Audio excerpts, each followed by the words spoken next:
What's up, everyone, and welcome to the Real Ones Canes podcast. He is Cam Underwood, managing editor, State of the U. Go check it out, stateoftheu.com. Follow him on X at Underwood Sports. I'm Brian the Beast London. Follow me at Miami Radio Beast. Cam, it is here.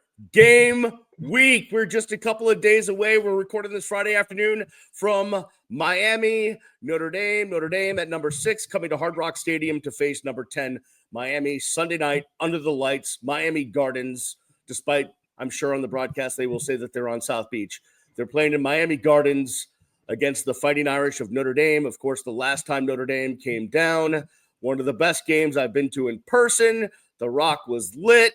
The crowd was intense. There was that interception that we will never forget. Break out the chain again. Yes, the turnover chain was all about it that night. Yep. And the University of Miami beat Notre Dame in one of the most signature wins that they've had probably in the last couple of decades. So that's what we have to live up to on Sunday night. I don't know if we'll get to that or not. As of right now, Friday afternoon, 3:16 p.m. It has not been announced as a sellout yet, although I'm going to guess by the time we get to game time, whatever the number really is, it will be announced as a sellout. Mm-hmm. Of course, remember the announced attendance is tickets sold, not necessarily butts in the seats. But I would be surprised if there was any free seats available for this one on Sunday night. Cam, as we've gone through the offseason and gone through camp, we have waited for this day to finally come and for the 2025 edition of the University of Miami Hurricanes to take the field. What are we expecting as far as the Miami Hurricanes team when they take the field against Notre Dame on Sunday night, and how might this team be better in any way or worse in any way than last year's version of the Miami Hurricanes? Better on defense, slightly worse on offense because we had the best offense in America, which I still expect to be top 15, but maybe not number one with the bullet, which it was last year. I mean, 44 points a game. I think it was technically 43.9. But yeah, 44 points a game, and just umpteen millions of yards as well. Yeah. So really excited for the opener. Very excited to just get back into Hard Rock Stadium and see the atmosphere. They do a good job of saying, Hard Rock Stadium in Miami Gardens, because the incorporated city of Miami Gardens has been on this push for 25 years, of the, Carroll City rebranding area and everything. So they do have that in the charter, hey, for the F1 race and for, the Dolphins games, or for the, Hurricanes games, it is Miami Gardens, the city of Miami Gardens. And it is. They do, of course, mention hey, South Beach, and they do all of the, the rejoinders coming back from commercial are flying over the Clevelander and everything, with the drone cameras and everything. Just you're not by there, but it's Miami. That's what people think of. So they give, they give the people what they want. It's this, I have my my water cup here, a very, very, very pink color. It's very pink. It is. It is incredibly, intensely pink. But yeah, that's what people think of when they think of Miami. They think of Miami Vice. They think of pastels. They think of those colors, and everything. They think of the Art Deco stylings of, all the architecture down there. And they give that to people because, remember, football games are television shows. Anyways, I do believe that we're going to see this is a team that the team competed for the college football playoffs last year. Came up short because you lost at Syracuse.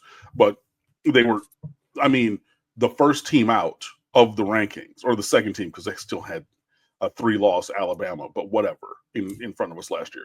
But this was a team that competed for the college football playoff last year. I fully expect that again this year.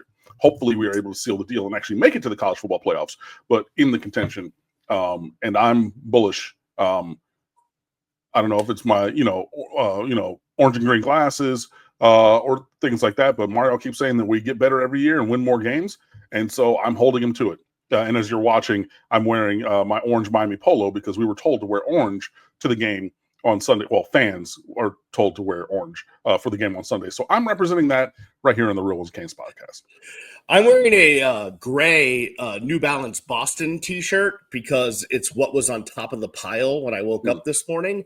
I do, however, Cam, I did order a new dry fit plain orange polo so I could be still, unbiased in the press box, but also wear my orange polo to the game on Sunday. Yes. So I will be supportive, yet not overtly fanning in the press box.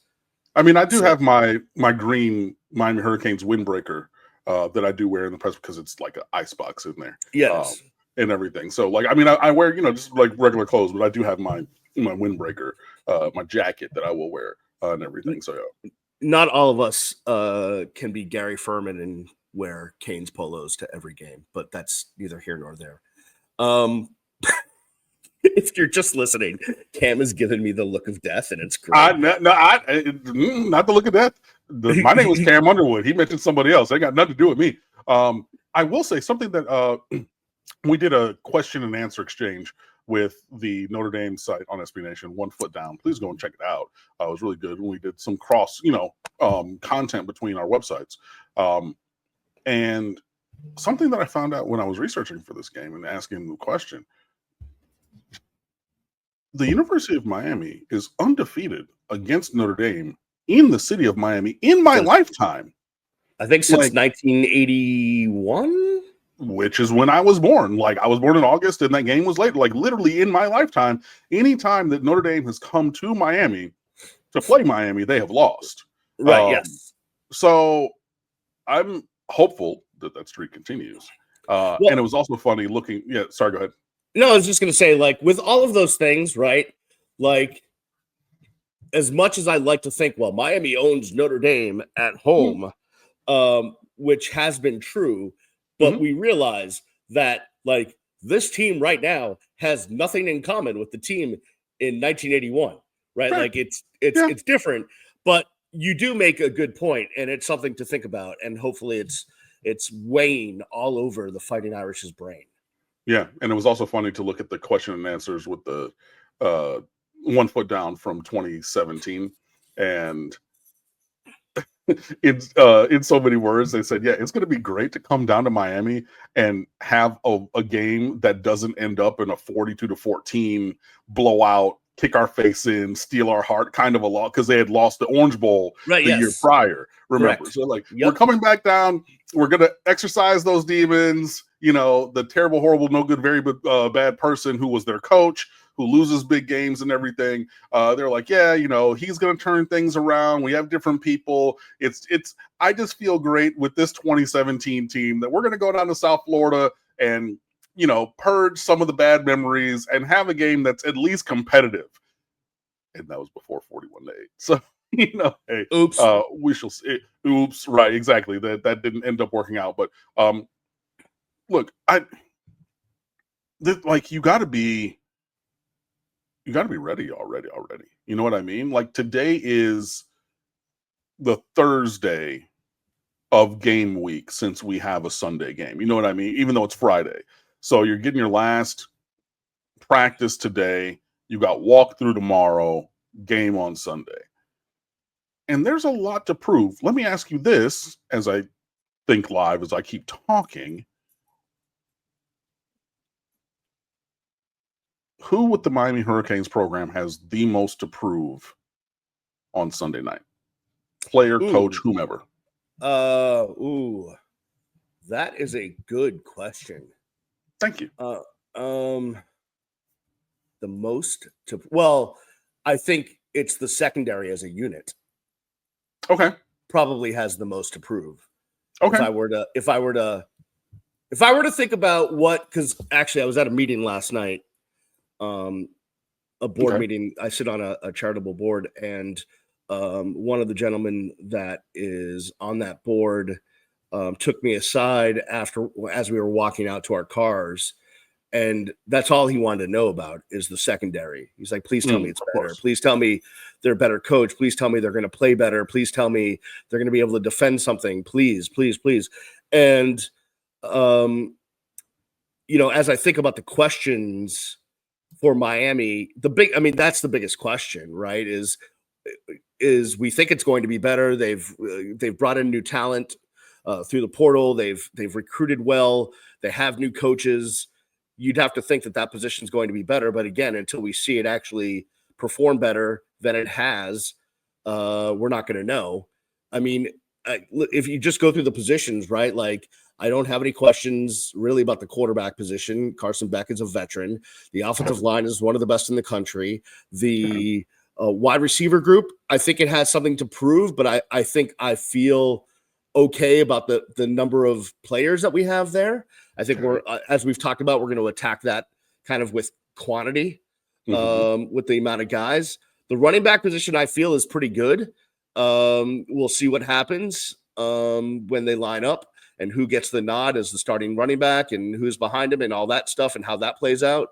So I feel good about the offense. Defensively, I feel better about the defensive line than I did at the end of last year because of health and of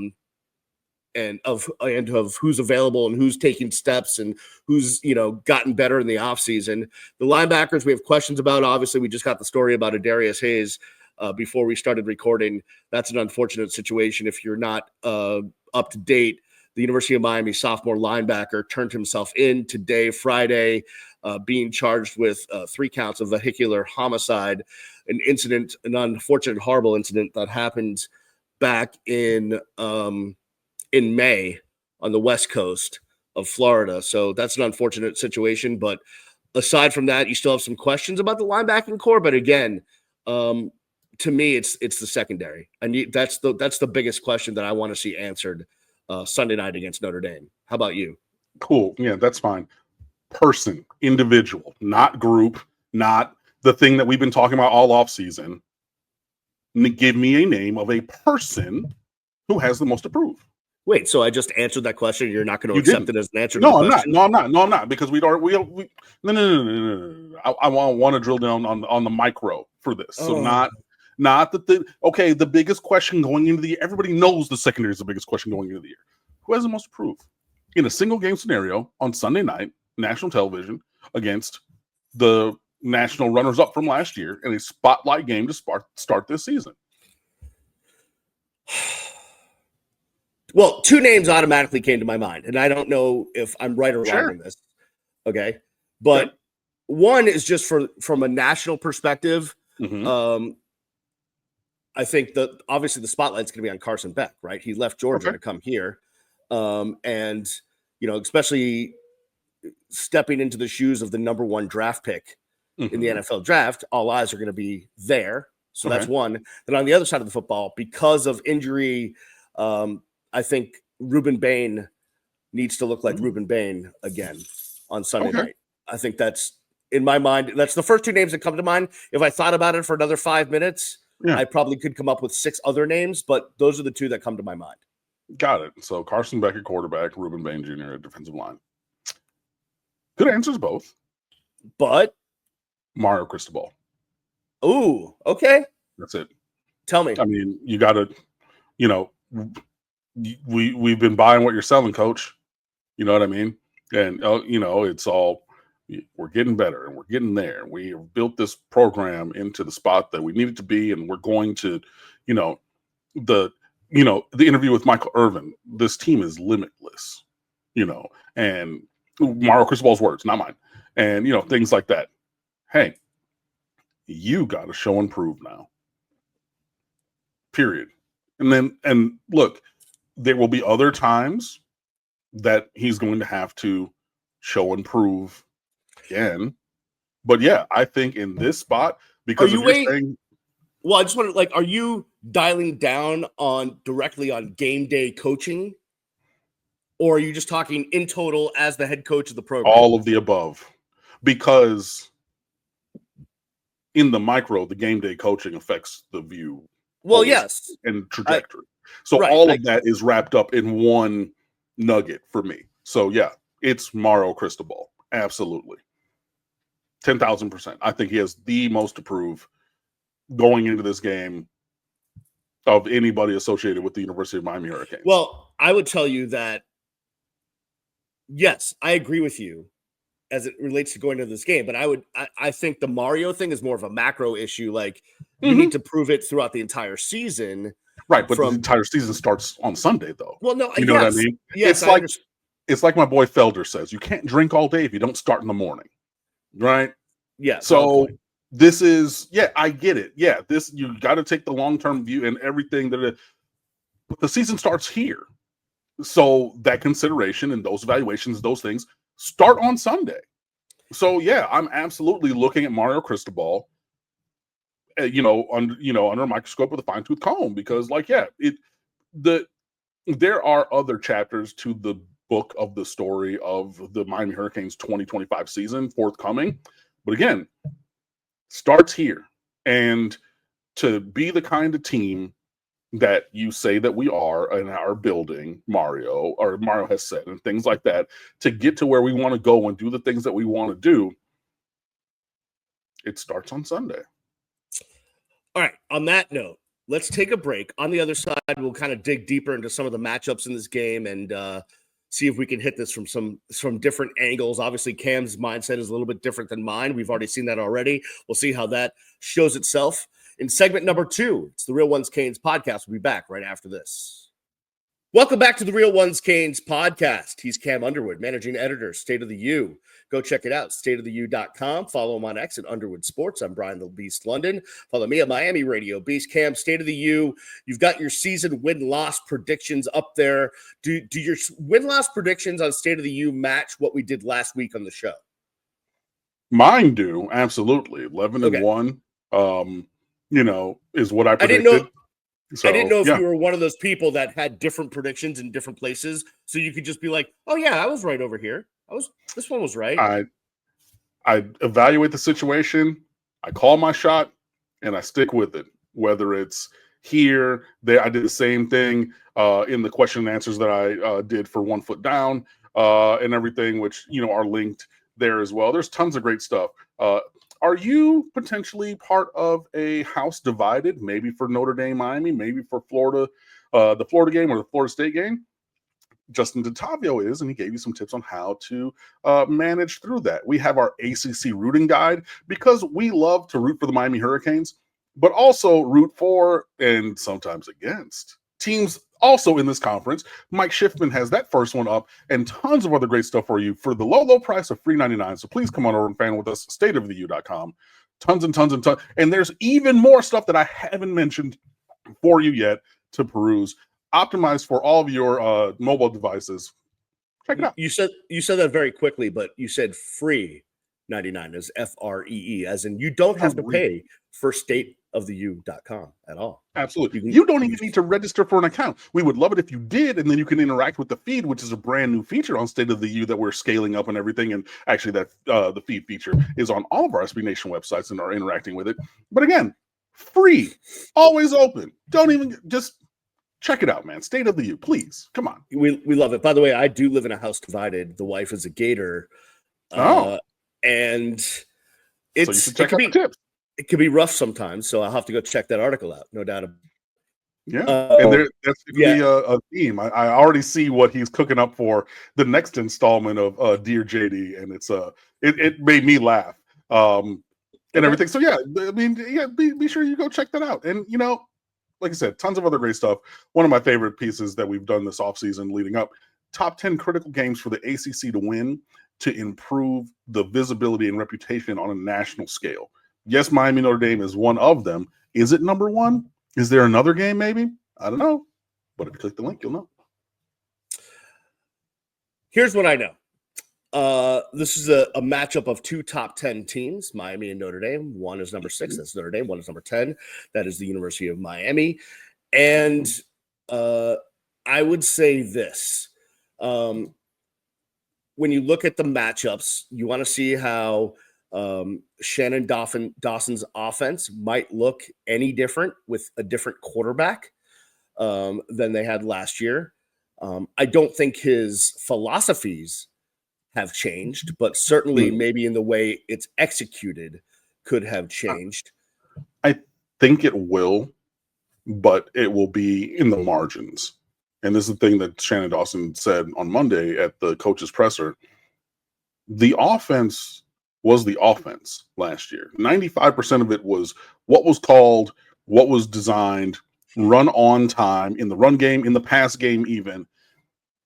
But people remember I think it was less than 5%, but it was like the 3 to 4% of plays in which Cam Ward did some Cam Ward magic stuff and then made incredible things happen. And people really, really, really rely on that. It's like, oh, that was the Miami offense. It really wasn't. So I really think it's going to look very, very similar. But yeah, like it's just the cake is the same. A little bit of the decoration on frosting might be a little bit different. If that. But I also think, listen, Carson Beck is not going to take too much time in the pocket to try to make something happen. I think he's going to go through his progressions faster and make a decision as to where to throw the football. Okay. I think Cam Ward knew that if he didn't see something he loved, he did have the ability to make it last longer, to make the play last longer in order to get something done. So I think from that standpoint, it may look a little different. Also, I'd love to see what the breakdown ends up being between pass and run with this team. And if it's similar to last year or more run centric, or we'll see. I mean, I don't know, but that's something to keep your eyes on. With Notre Dame, they have a new defensive coordinator. They're going to pressure. Their nickel is their base defense. So it's something a little bit different, and we'll see how Miami's offense handles that.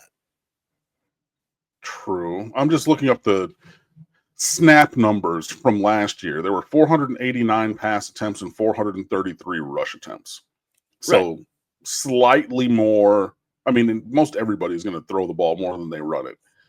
Obviously, I know that sacks are a rushing number, and how many times the Cam scramble that were passing plays and things. But just to put it out there for people, like, okay, what are we talking about? We're talking about 490 to 430. Well, I mean, 489 to 433 pass to rush. Yeah, no, all good things. Things to look at, obviously. I really just want to see this defense come out with a sense of, with an attitude and a sense of pride of, everybody's talking down about us because of last year. We're going to come out here. We're going to show and prove. We're going to go hit somebody in the mouth, and we're going to be better because we are better. Believe it or don't, we're going to go do it and show you. I really want that. So, we're talking about the secondary. It has to look better, but I think we would be remiss if we didn't talk about Jeremiyah Love, who's a Notre Dame running back. He had 1,100 yards last year. The Notre Dame fan base seems to believe that he is like he's a generational running back. That is exactly those words are what I've seen online when they've discussed Jeremiyah Love. I think he's a good running back. Yeah, I mean, he had 17 touchdowns last year. I don't want to take away from him. But when you say generational running back, like I'm thinking Barry Sanders. Yeah, same. I mean, Detroit Lion fan here. Of course, that's why I said Barry Sanders. Yeah, and I appreciate the lob, so I could finish that.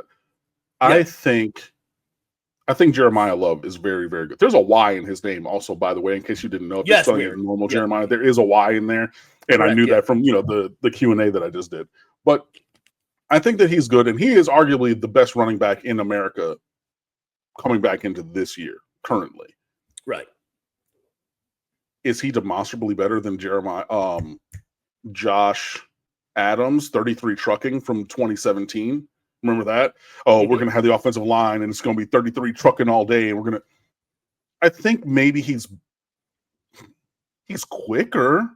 I don't know how much better he is even than that. So, like, generational, I don't necessarily see. I think that he is very good and can, with a strong season, be a first-team All-American. So please do not clip this like that Notre Dame podcast who was talking all kinds of racist stuff about Miami, but whatever. Please do not clip this and say, oh, I'm disparaging Jeremiyah Love. I am not. I think he is very good, and I think he's going to be a challenge for this defense. Holistically, I just disagree with generational. I think that's overstating it slightly. So when you think about the running game, right, you're going to think about the trenches for both teams. And I've heard this talked about on other podcasts. I read articles about it. But the way that Miami and Mario Cristobal leading the way has built up both sides of the ball in the trenches to get big enough bodies in there. Because, you know, before Mario got here and then leading into his first year here, you would look at comparisons, you know, when Miami would take on another team, you know, whether it was an SEC team or like you remember that Alabama game where they got blown out and, you know, stuff like that. You're just like, size-wise, it's not comparative. But now it's gotten to the point where Miami's O-line, the average of the starting five is 6'6", 318. Just to put that into comparison, you think of Notre Dame, you think of big biscuit-eating Midwestern, you know, linemen. Their own lineman is 6'5", 310 pounds. So on an average, Miami's offensive line is just a little bit bigger than Notre Dame's, but I'd be happy with exactly the same size. I think that says a lot about what Mario Cristobal and Alex Mirabal have been able to do on the offensive line. Defensive line-wise, Notre Dame does have an edge. Their defensive line is 6'5.5" on the average and 289. Miami's defensive line is 6'3.8", so 6'4", 284. But it's close enough where you can see Miami has made gains in the trenches as far as body size goes. Yeah, and that's been foundational to Mario Cristobal building this program. Say, you know, like we're recruiting to the physical prototype at every position. If this is what it needs to look like.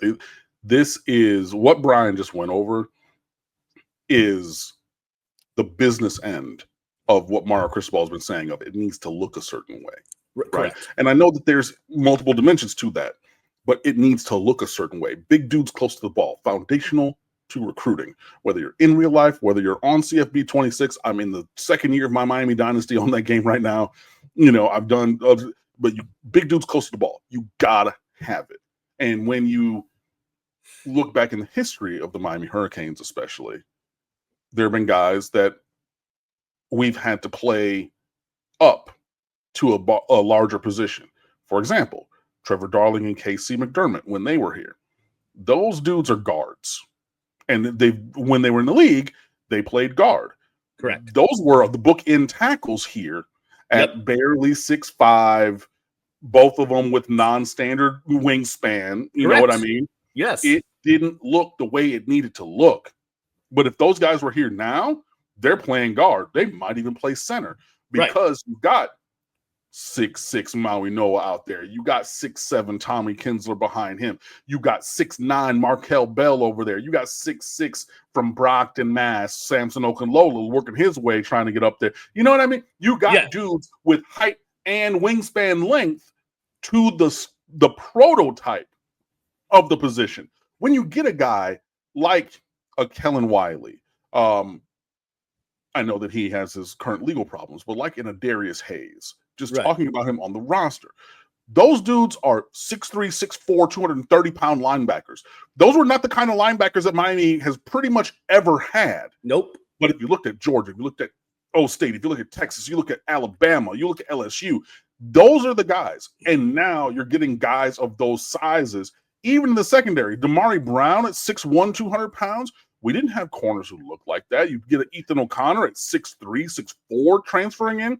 Even an O.J. Frederick at 6 foot, but with a positive wingspan. It's starting to look the way it needs to look, not just in the trenches, but especially in the trenches up front.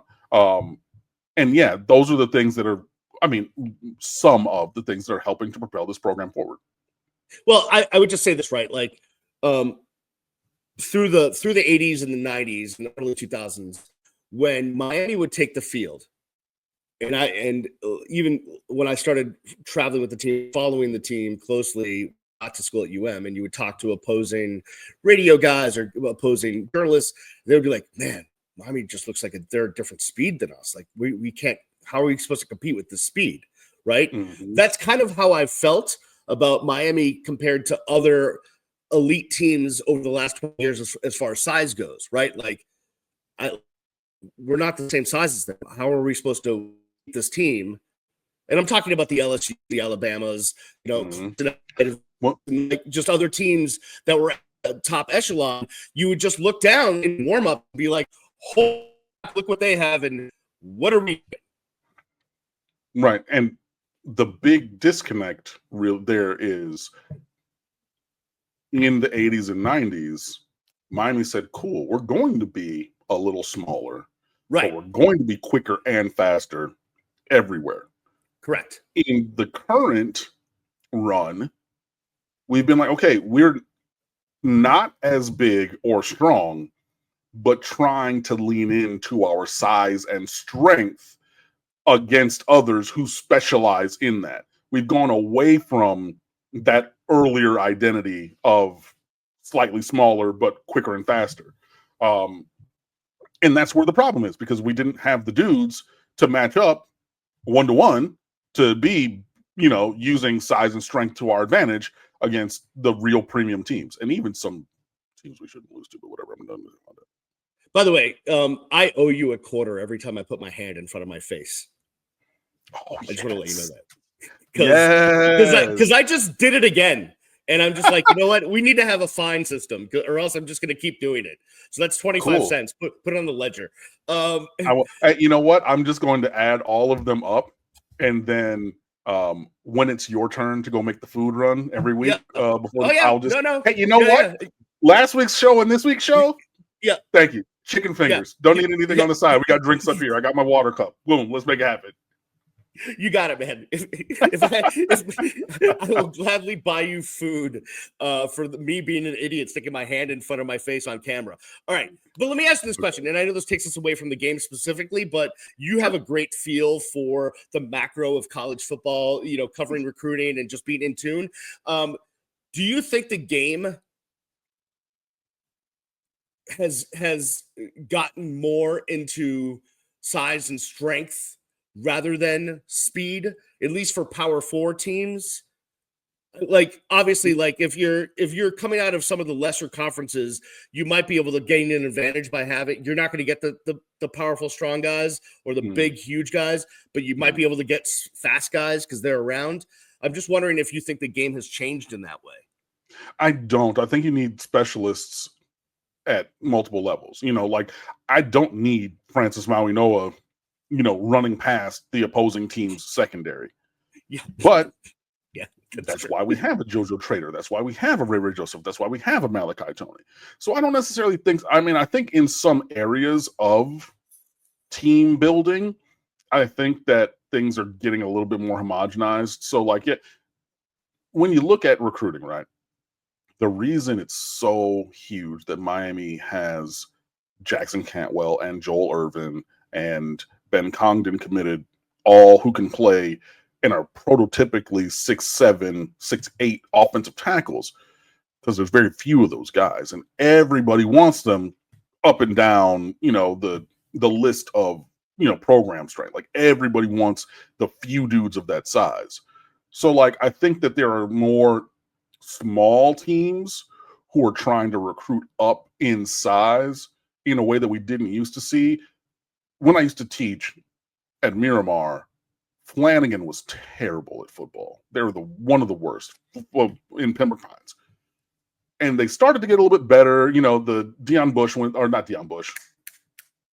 Devin Bush Sr. was there as coach. He brought all his goons, S3 and whatever. But what they did is they said, cool, we don't have the offensive lineman the size of a Miramar, a St. Thomas, a Central, a Northwestern. But what we're going to do is we're going to widen our splits on the offensive line and go to this zone scheme to have these smaller dudes be effective in this scheme. You would see some of that, and do see some of that at the college level, but you see a lot more teams down the depth chart, if you will, down into the group of 5 who are trying to play like big boy teams. So I have seen some of that, and that does impact recruiting, but especially at the top of the college football world, you need the big dudes to be big, and you need the fast dudes to be fast, and you need that diversity on your roster to be successful. Yeah, I agree. I agree with that. All right, let's see if we can dial this one in. Okay, so I'm just thinking about the matchups. So Miami's offense against Notre Dame's, I think that's probably, if I had to match up that like that of sides of football that probably will decide, I think that's probably it. I think because both sides of those football, Miami's offense is known for being great. Notre Dame's defense is really good, despite having a new coordinator. I think that's where a key matchup is. I don't know who wins that one. I'm hoping that Shannon Dawson can pull some stuff out of his you know what. On the other side of things, his keister. On the other side of things, you have a new coordinator for Miami's defense going up against a Notre Dame offense, which has obviously a great running back, but basically a raw quarterback who has got a big arm, but limited experience in college. And he's got a couple of great targets for sure at wideout. So, we'll see what happens there. And then, then there's always the intangibles of special teams, explosive plays, turnovers, all of that stuff.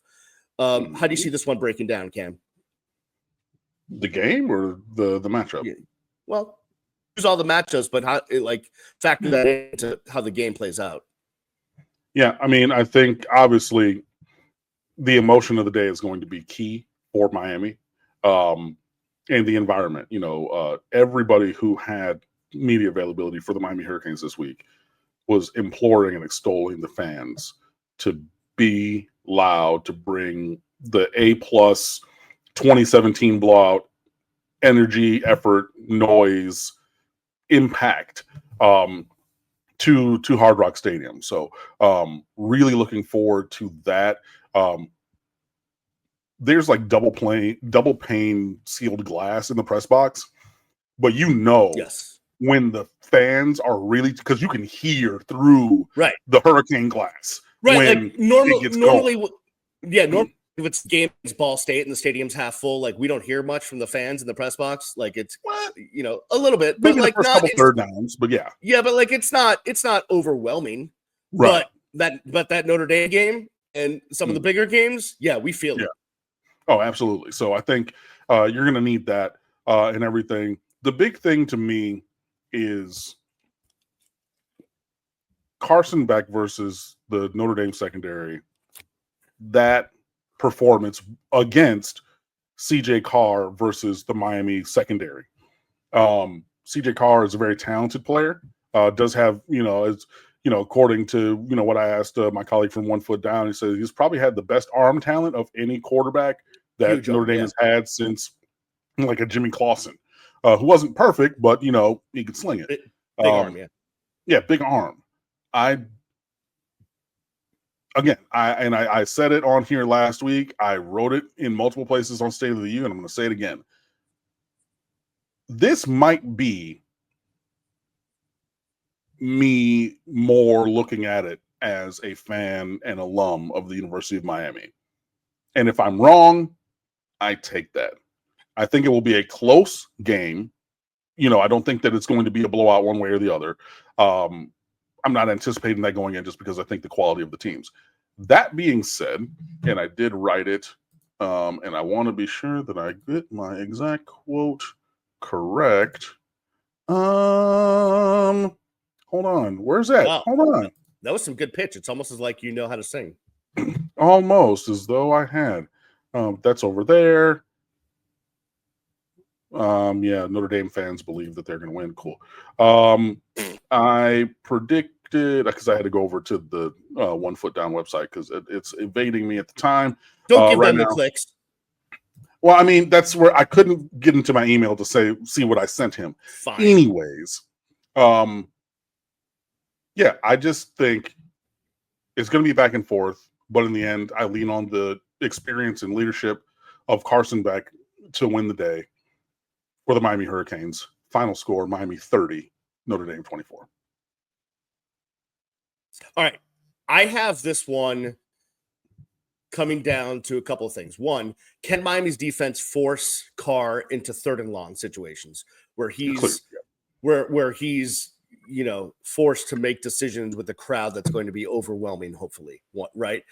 The other thing is, I feel pretty confident about Carson Beck, right? Like, you don't have to worry about him having the jitters going into a big game. He's been in every big game you could possibly be in, right? Like that experience is not the issue, right? This is like riding a bike for him. On the other hand, Notre Dame's got a very, very good defense, and Coach Ash is going to bring the pressure, and he's going to have nickel out there, and Miami's receivers are going to be covered, and who can get open. So for me, it's can Miami's run game do enough to take some of the pressure in the passing offense, and that comes down to those running backs in that offensive line. I'm not worried about the offensive line, but we'll see how the running backs do. By the way, just to clear up a couple things, one, JoJo Trader's healthy because that had been all around the cyber webs for the last few weeks, and he actually the other day, you kind of felt like he had been hearing that, and he posted pictures of him in practice. So he's like, with no words, just pictures of him in practice, like basically like, yeah, you like, I'm fine, dudes. Like, it's okay. If you were wondering, here's the proof. Right, exactly. So we'll see how that all pans out. But I think it's gonna be a 27-24 game. I predicted Notre Dame to win when we did the show last week. It would not surprise me if the University of Miami wins. I'm obviously rooting for the University of Miami to win as an alum. I'm you know me. I'm filled with anxiety. My life is filled with anxiety, so I'm always going to be nervous.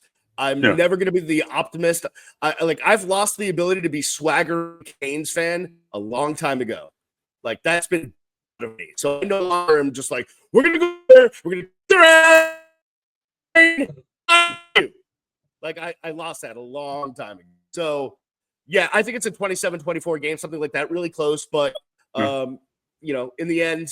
I think, obviously it's what team makes the mistake.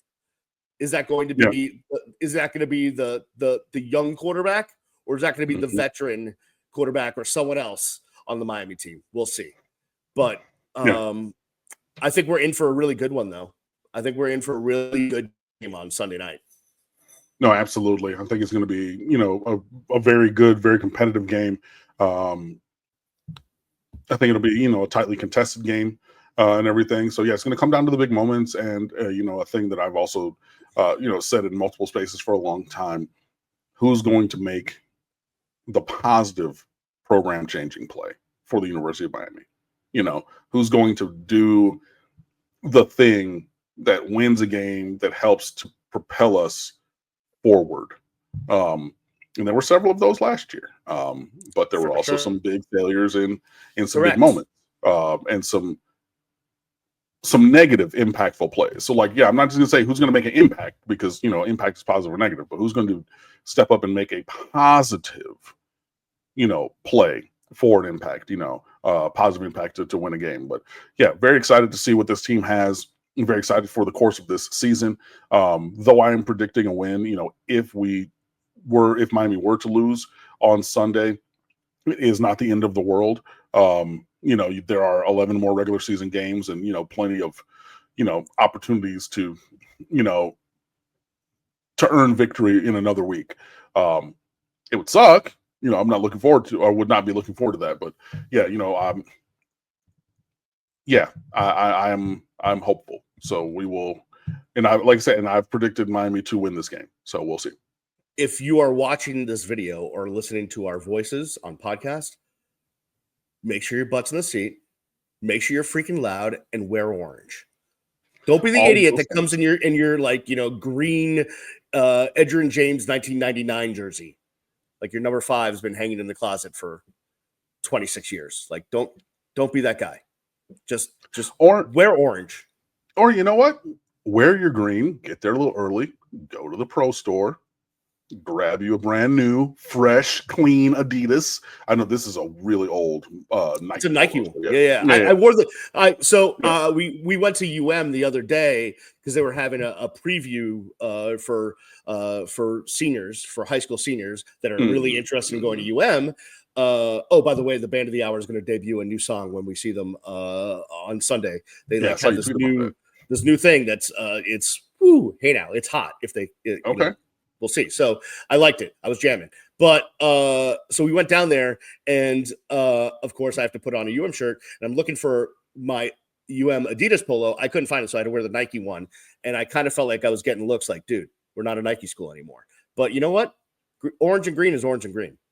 Right. And I've been around with this university for long enough that I was here when we were a Nike school, and I'm still rocking it. So shut your face. But yeah, I mean, look, very excited. So excited to see, all of my Miami Hurricanes friends, before the game, during the game, after the game, all around the game. So yeah, you guys should be there and hopefully see a win.